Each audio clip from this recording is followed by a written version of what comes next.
Paz, irmãos, tudo bem com vocês? Passando aqui para trazer mais uma mensagem da Palavra de Deus. Irmãos, eu gostaria de meditar mais uma vez sobre o livro do profeta Daniel.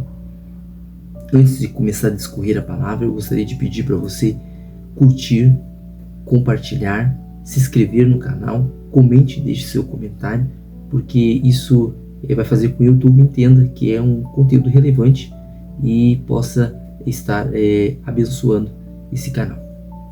Então eu gostaria de comentar com vocês hoje sobre o animal feroz, de Daniel no capítulo 2. Nós vamos ler alguns textos que fazem conexão, é claro, com esta palavra, para que nós possamos ter um entendimento da mensagem que Deus quer nos passar sobre as profecias do fim.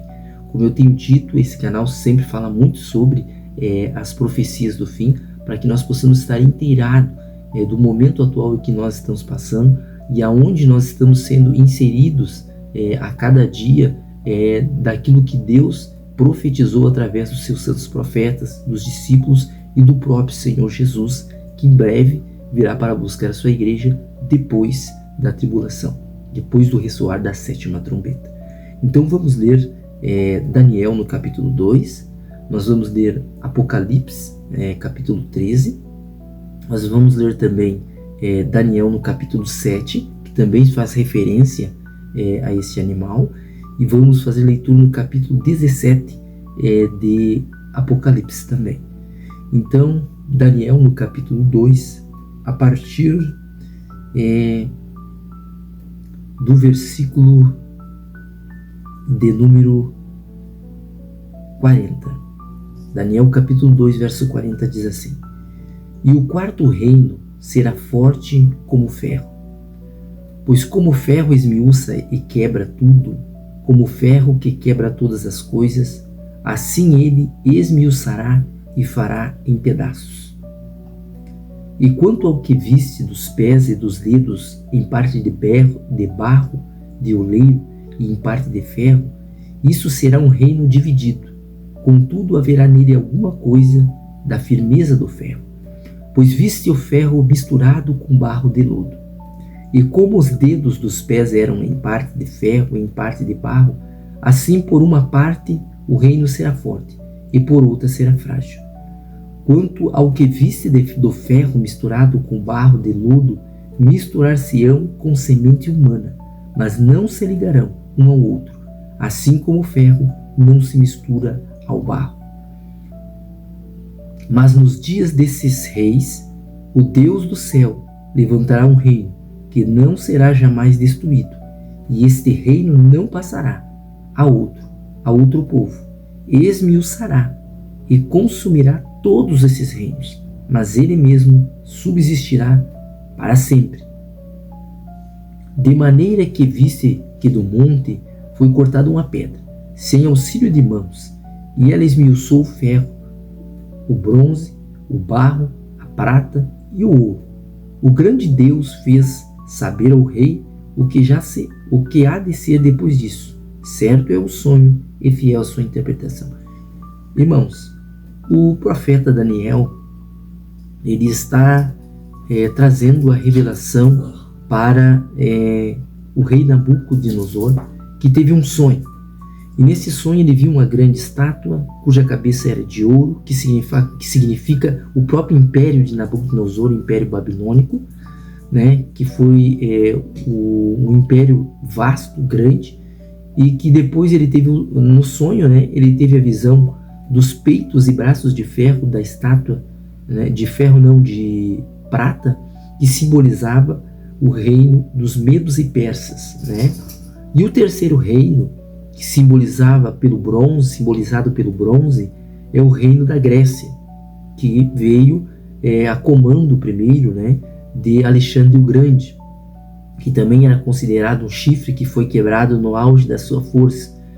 E depois ele vê um quarto reino, e esse quarto reino ele era demonstrado por um grande animal feroz, e que está em Daniel 7, que nós vamos ler. Então aqui nós vemos Daniel dando esta revelação, porque ninguém podia dar a revelação ao rei Nabucodonosor. os seus magos, né, não conseguiam, porque somente Deus poderia dar o verdadeiro entendimento ao profeta Daniel.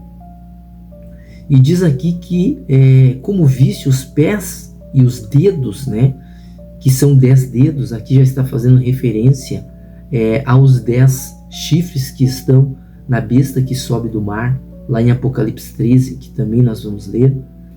E os 10 dedos, né, eram misturados com ferro. Isso já está falando aqui também do Apocalipse 13, como eu já disse aqui, tanto do versículo 1 ao versículo de número 10, quanto do versículo 11 ao versículo de número 18. Porque lá em Apocalipse 13 vai falar tanto da besta que sobe do mar, como também da besta que sobe da terra. A besta que sobe do mar, o mar simboliza povos, nações, línguas de todos os lugares do mundo, é claro. E vai falar do grande poderio político e do poder econômico. Isso vai envolver o poder bélico, o poder armamentício. A besta que sobe da terra simboliza o falso profeta. Ela tem 2 chifres. E esses 2 chifres, eu tenho dito nos meus vídeos, que pode ser, né, um deles eu tenho certeza absoluta que é o islamismo, né, que vai ser a religião do anticristo, pois o anticristo ele é descendente da linhagem de Ismael, como diz Gênesis no capítulo 16 e verso 12, se não estou enganado, né? E Naum, verso 1 e 11, que fala do jumento selvagem. E esse jumento selvagem, literalmente, ele existia. E ele só poderia vir ali da região da Síria, dos sírios. E os sírios também fazem parte daquela região onde está Irã, Iraque, né? E Turquia, que é de onde virá o anticristo, né? Que são os povos, os árabes hoje, que combatem contra Israel. E o que mais tem se ouvido falar do Irã, né, do Iêmen ali, do Hezbollah, toda aquela região da Palestina que que cercam, né, Israel. Na verdade, Israel nunca, né, deixou de estar na sua terra. Isto diz a história, né? E alguns não contam essa parte. Mas o que eu estou querendo dizer é que a besta que sobe da terra, um dos chifres é o islamismo, sem dúvida. E o outro chifre pode ser, né, e tem grandes indícios de ser o Vaticano, de ser a Igreja Católica. Porque quando se fala, e eu não vou adentrar a fundo, mas quando se fala da besta que sobe da terra, ela tinha 2 chifres, e chifre significa poder, significa autoridade. Então ela vai ter poder, a besta que sobe da terra.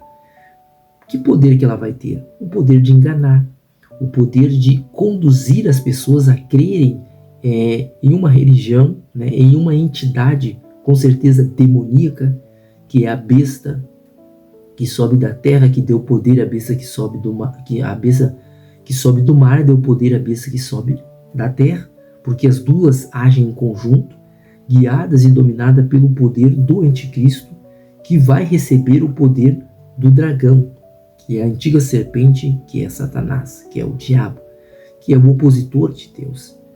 E esta besta que sobe da terra, ela tinha aparência de cordeiro, mas falava como dragão, ou seja, ela se transfigura, né, que tem a verdade, mas ela fala meias verdades, que assim Satanás faz, né? Assim ele enganou Eva e tentou enganar Jesus quando ele disse: olha, se tu prostrares e me adorares, ou prostrado me adorares, te darei todos os reinos deste mundo. Então Jesus olha e diz: somente ao Senhor teu Deus adorarás, Satanás, né?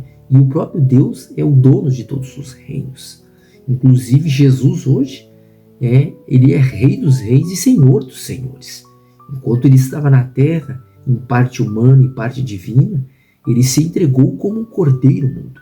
Mas em Apocalipse 19, vai dizer que ele vem como o leão da tribo de Judá, porque Jesus descende da tribo de Judá, de onde vem Jesus, de onde vem Salomão, de onde vem Davi, porque Davi ele tinha por seu pai Jessé, o belemita, da tribo de Judá, Belém de Judá, de onde vem Jesus.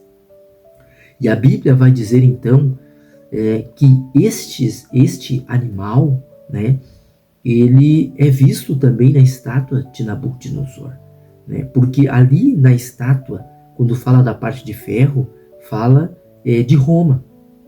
Roma está nas duas pernas, né? Porque fala por que as duas pernas? Porque ali vai falar do reinado do Oriente e do Ocidente, da parte oriental e ocidental do Império Romano, porque eles se dividiram. E essa divisão fez com que eles viessem cair diante do reinado dos bizantinos, né? Porque os bizantinos reinaram durante 1000 anos. Depois vieram os turcos otomanos, que reinaram aproximadamente 600 anos, pegando ali a princípio da Primeira Guerra Mundial, né? E depois daquilo ali, descendem dos romanos, não digo da própria Roma, mas da mesclagem do Império Romano, descendem os árabes ali, né? Que é os bizantinos, foi os bizantinos, que foi os turcos otomanos, e dali vai descender daquela região onde reinou Babilônia, onde reinou Grécia, Pérsia, também reinou Roma, também vai se levantar, né, o último império, que é visto como este grande animal, né? E este grande animal, eu não vou entrar em detalhes sobre a parte da semente humana se misturando com o ferro, que fala da parte da inteligência artificial, da parte de ferro mesmo. Hoje tu vê pessoas que têm próteses, né? Tanto de ferro nos braços, nas mãos. E indo mais a fundo, nós vemos que a inteligência artificial vai tentar se ligar ao homem. Como isso é possível? Nós vemos hoje que existe uma empresa que é de um homem chamado Elon Musk, e que ele já está fazendo teste na mente, no cérebro humano, querendo colocar chip. De certa forma, isso vai estar associado também com a marca da besta. Não estou dizendo que a marca da besta tem um chip tanto na mente humana quanto na mão, mas vão fazer parte de um sistema, como diz Apocalipse 13, em que o homem ele só vai poder comprar ou vender se tiver uma marca na mão ou na testa. Mas nós também temos que associar a isso a parte espiritual, de pessoas que já trabalham para o reinado do anticristo e do espírito do anticristo que já opera, como diz Paulo em 2 Tessalonicenses. Ou seja, são pessoas que já estão fazendo o mal, já pensam o mal, já falam o mal, já trabalham o mal, que já vivem na concupiscência da carne, na concupiscência da vida, na soberba da vida e na concupiscência dos olhos. A palavra concupiscência significa um desejo forte, um desejo descontrolado, né? E